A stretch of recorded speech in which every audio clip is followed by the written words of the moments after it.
SwayamPrabha. Digital India. Educated India.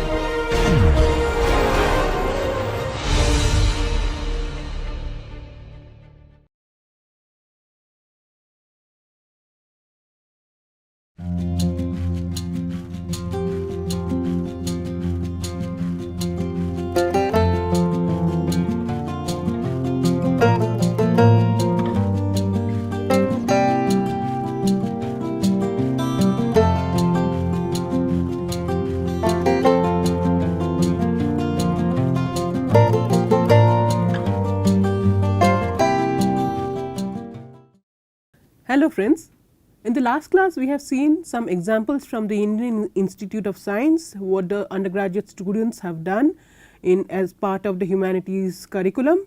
We have seen how art is brought together with science and technology and what new things are created bringing these two together. The point was to show you that it is indeed possible to have a dialogue between the arts and the science and technology. This was to show you that a meaningful dialogue, a meaningful exchange can happen when you bring these two disciplines together. So, in the last two classes that we are going to have, I wanted to point out the important points of this course. So, in the next two classes, we will see what are the important take home points from this course. So, let us begin. Recapitulation.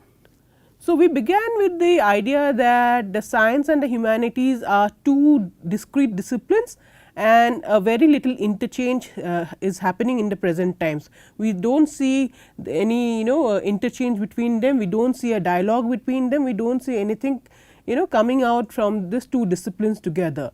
The point of this course was to bring these two disciplines, discrete disciplines together that are thought to be very separate, very different, and see what are the responses that is created when you bring these two domains of knowledge together. The two domains of knowledge, science and humanities, are seemingly different. While certainty and accuracy are the attributes of science, humanities advocates creativity and critical thinking. Science is the study of natural world, whereas humanities is the study of human civilization and culture. So, we began with that, saying that in the present times these two domains of knowledge are kept separate from each other. We do not bring them together, we do not try to understand them in the same way, but what happens if we try and bring them together and try and make a dialogue between them. So, this was the point that we started with, and that was the focus of the course, that we are trying to have a correlation between the two discrete domains of knowledge. Then we began with discussing about the origin of disciplines. We have seen that in the in the very early times there was hardly any difference between there was hardly distinction between disciplines. Everything came under the bracket of education. Everything was taught under the bracket of education, so that a individual is a well rounded individual. But as time progressed, there was changes happened and disciplines originated, but there are plus points about having disciplines, that you become expert in certain field, but there are minus points also when you are unaware of what is happening in the other disciplines, because you are not aware of the full picture. So, we then discuss how the disciplines originated, how this two domains of knowledge, the science and the humanities, became separate from each other. The 1800s started to see the development of the modern disciplinary system. The disciplines that we know today started as scholars specializing in a field of interest. As knowledge along with communities grew, the need for professions grew as well, and these communities and professions carved out the academic discipline. So, this is how it started gradually. Mathematics and music were some of the first disciplines that were taught in the Greek era. In the evolution of education, when Plato opened his academy, he taught social issues such as politics and education alongside the already established disciplines of mathematics. Continuing with established disciplines, the Roman decided to focus more on discipline of law. The earliest university in Europe in the 1000 to 1100s taught such disciplines that were occupationally based, especially in a religious sense.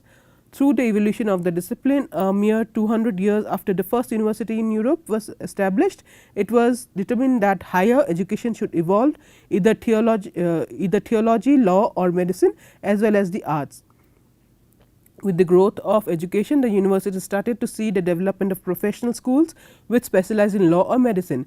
Academic societies and journals emerged. So, this is the developments that happened at different part of the world and in different times, and how disciplines came to emerge and they have quite different trajectories in different parts of the world. The development of the discipline we know today have been an ongoing process since the beginning of human communication. The basic of knowledge formed into specialization, which eventually turned into the disciplines from various consultation of like-minded scholars. The basic discipline that we know now, such as fine arts, humanities, social science and sciences and mathematics, are still ever changing. So, gradually things became more specified. People started to take interest in specified field of knowledge, and this is how disciplines originated.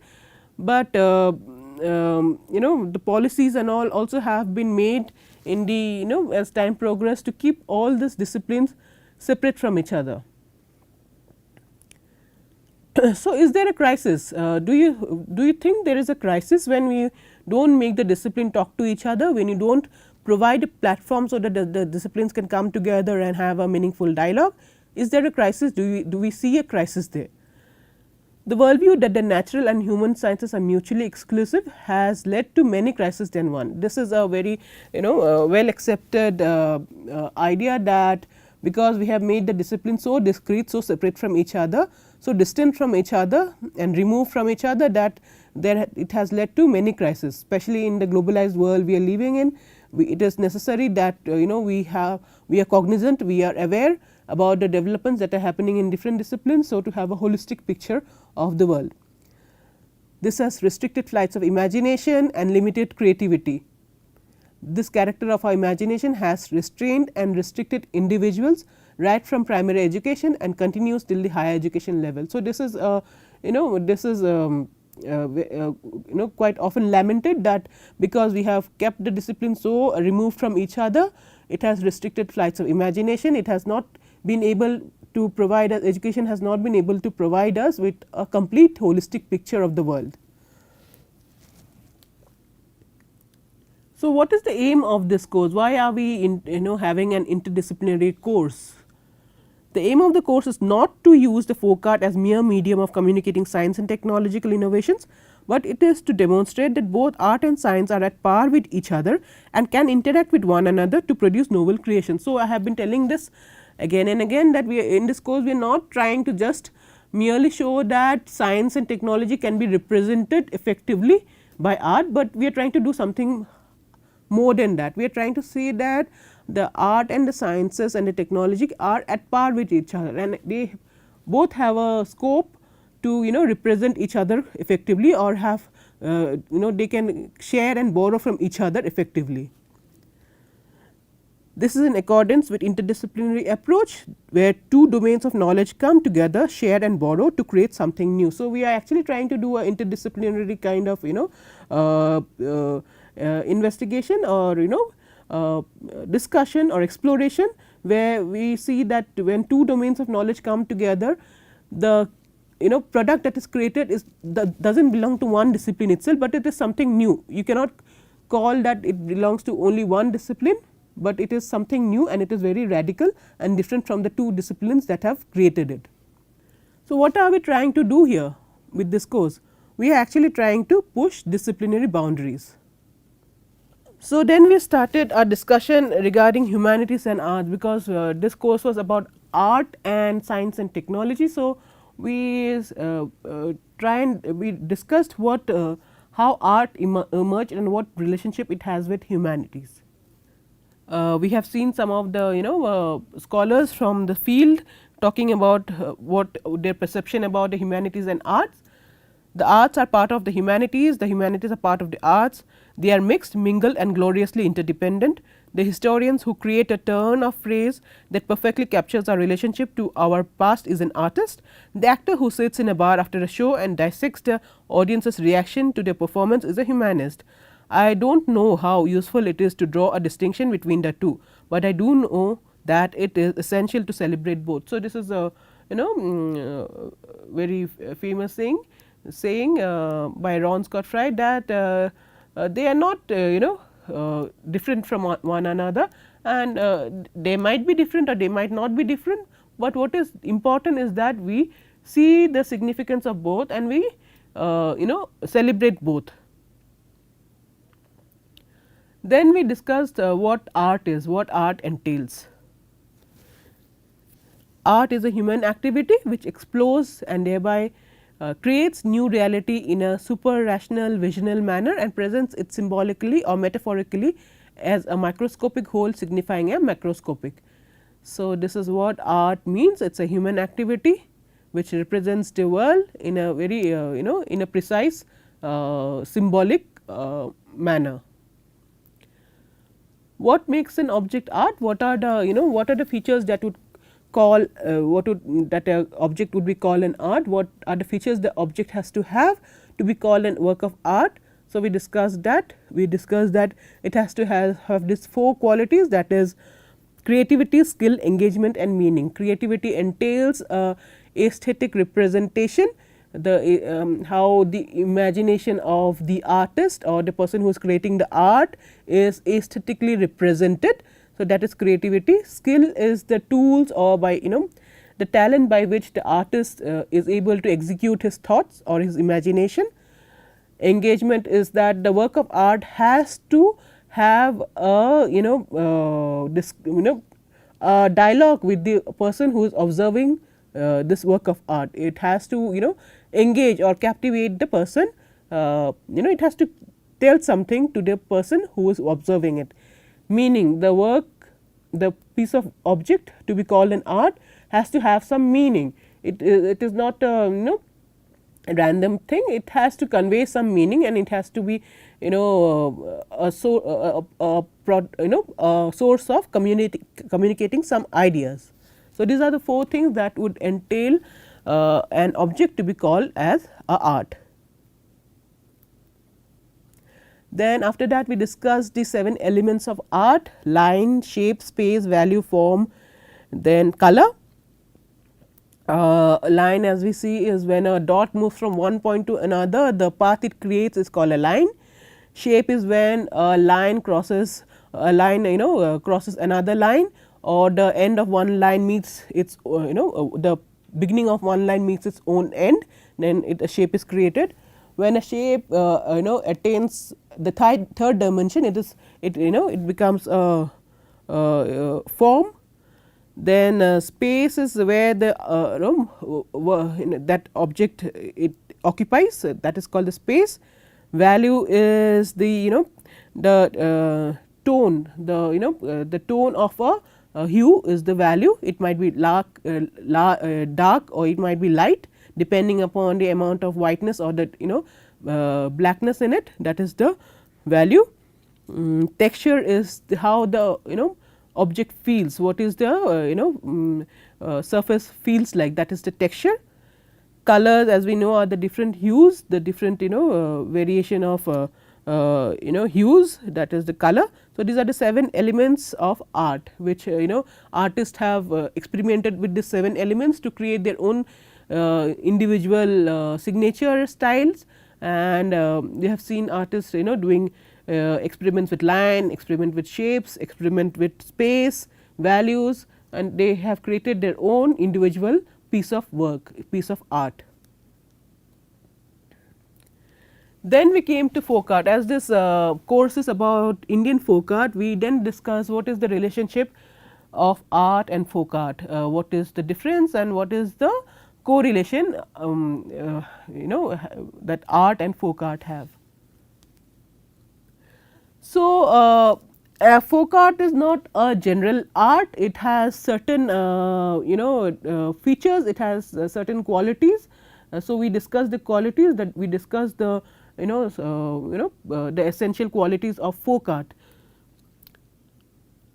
So, we had initially said that folk art is a creation of a community. It entails it in its essence is it has the cultural values of a community. It belongs to a folk community. So, it may be decorative or utilitarian, may be used every day or reserved for high ceremonies, is handmade, it may include handmade elements as well as new synthetic or recycled components, may be made for use within a community of practice, or it may be produced for sale or as a form of income and empowerment, may be learned formally or informally. Folk art may also be self taught, may include intangible forms of expressive culture like dance, song, poetry and foodways, is traditional, it reflects shared cultural aesthetics and social issues. It is recognized that as traditions are dynamic, traditional form art, folk art may change over time and may include innovations in traditions. Is of by and for the people, all people inclusive of class, status, culture, community, ethnicity, gender and religion. So, folk art is essentially a product of a community, a product of a group, and it carries all the essential elements to be recognized as a product from that group. So, it is actually a traditional product of the particular group. So, we also discussed the classification between classical, folk and contemporary. This was done to distinguish and to better understand what is folk and what it is not. So, we made a distinction between classical, folk and contemporary to see to understand better what a folk art is. So, classical is anything that is written and codified. I mean, a classical art has to be written and codified. It has a strict code of it's strictly codified. Folk is loosely structured, and contemporary incorporates a range of different styles to create its own unique look.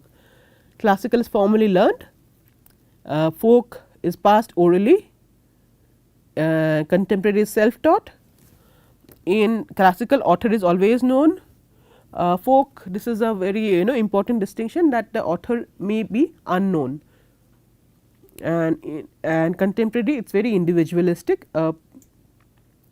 Classical represents a nation, folk represents a region, and contemporary is transnational, that is it it crosses the national boundary, and it talks about humanity or it talks about issues.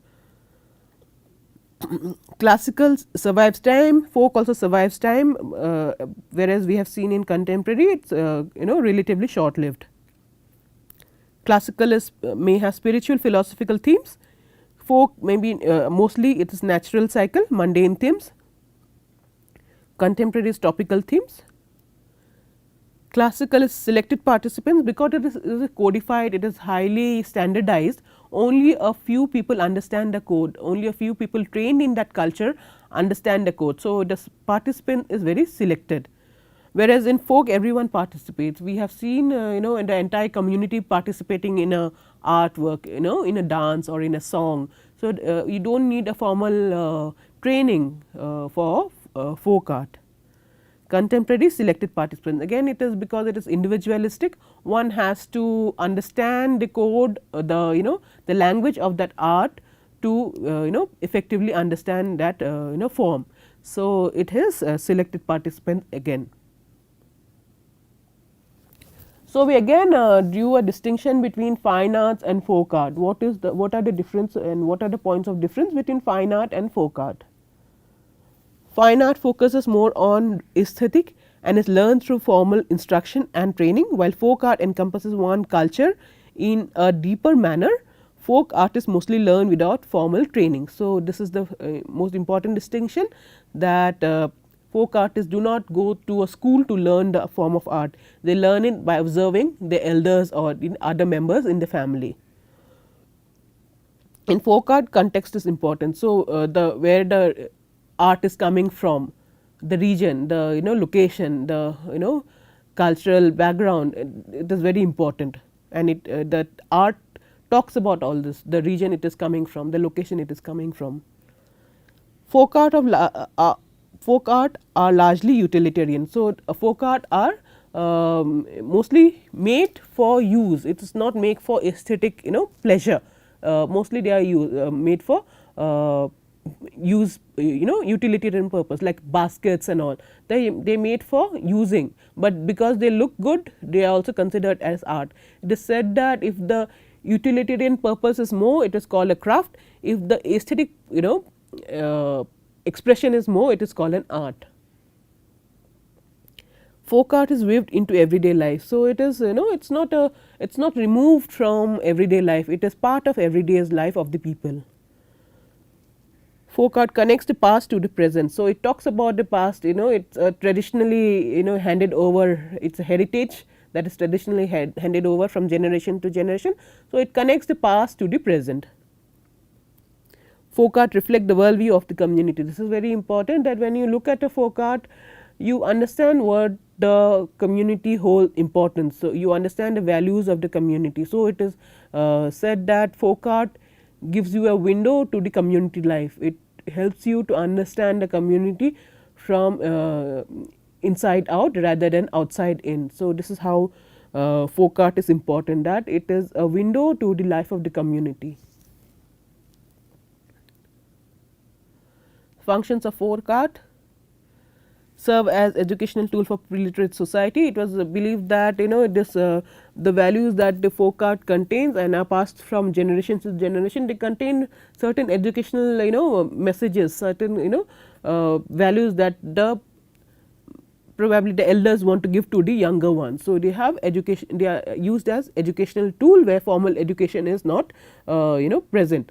But even if formal education is present, there are lot of folkloric material which are passed on from generation to generation to instill values from the older generations to the younger generation. Guides and advices and passed on knowledge that are essential for living. So, they are like guides, they are like your life tools, like life lessons that are passed on from elder people to the younger people, that would be necessary for them to in their lifetime. Emphasize values of the culture. So, they are symbolically telling about what the community holds important, what does when you are saying that don't lie, don't rob others, don't cheat others, be kind, they are actually and telling the younger ones that this community holds these values important. Highlights the social and political order of the society. So, whatever the society is going through socially and politically, the folk art gives you a glimpse of it. Explains the inexplicable. So, there are many things like the like you are not able to explain, like in the olden times people were not able to explain the lightning, or they were not able to explain natural calamities. So, there are stories around them which would enable them to understand or to decipher or to explain to the younger ones why this phenomena happen. So, they try to explain the inexplicable, the mythological, the stories, the folk tales that would tell you why this kind of things exist. Reflect the fear, anxiety and gratitude, etc. So, they mostly talks about the human emotions, they reflect the anxieties, the fear, the gratitude emotions of the people. And they are also entertainment, they are spoken or they are created to entertain, to for amusement, for to give you a relief from the mundane life. So, their entertainment is also a very important element of folk art. So, then we discussed the Indian schools of painting. We said that there are many various types of painting, but two prominent schools of Indian paintings. There is the mural style and the miniature style. So, mural you will find in the caves of first or Satavaha period, caves of the second or Vakataka period, Vak caves, Badami, Pallava, Pandya, Chola, Vijayanagar, Nayaka. So, here you will see the murals in these places, and different styles of the murals in these places. Miniature painting, the Pala, Jaina, Mughal, Rajasthan, Orissa, Pahari, Deccan, there are the different styles of miniature painting. Then we discussed the various folk art, the folk paintings of India. We went through Madhubani, Varli, Gond, Bhil, Patachitra, Patwa, Pichwai, Chitra, Ganji Fafad, Sohrai, Kalamkari, Kalighat, Sharial painting, Pithora, Shaura, Kurumba, Meena, Kolam. So, these are the names of different, this list is not exhaustive, but these are a few names of the Indian folk art, Indian folk paintings. So, then we went on to discuss certain techniques of few of the Indian folk art. So, we discussed Madhubani.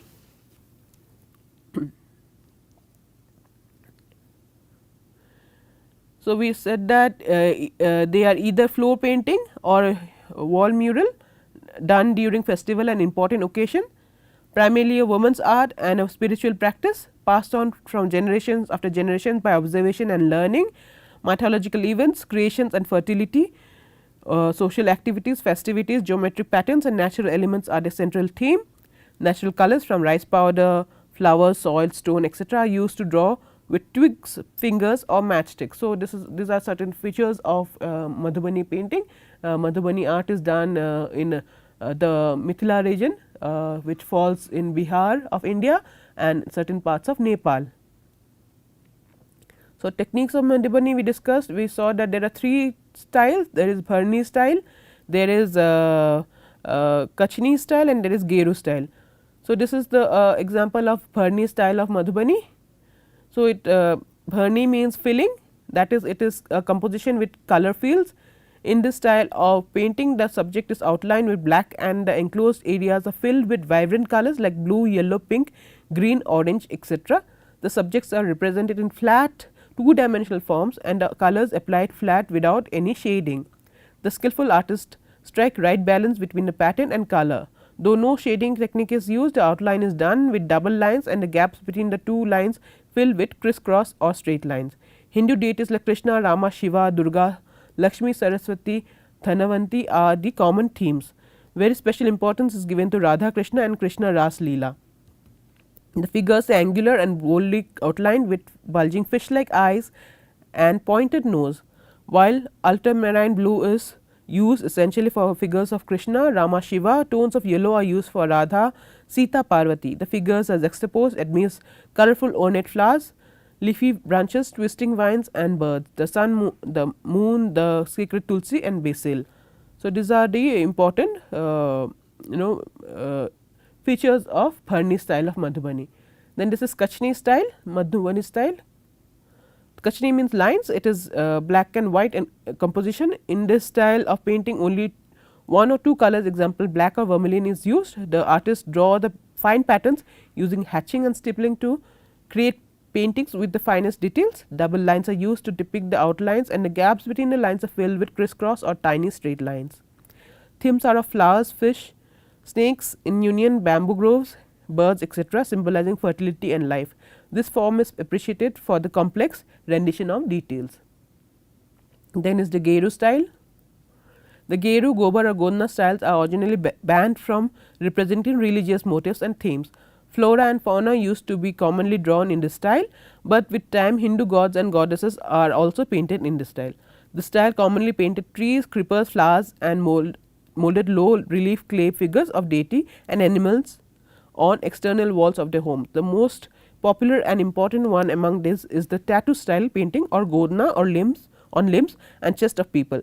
They include an auspicious and protective image on the human body, mostly having rows and concentric circles of flowers, fields, animals and deities done initially by bamboo pen and lampblack ink. So, friends, today we have gone through some important points that we have gone through in the course.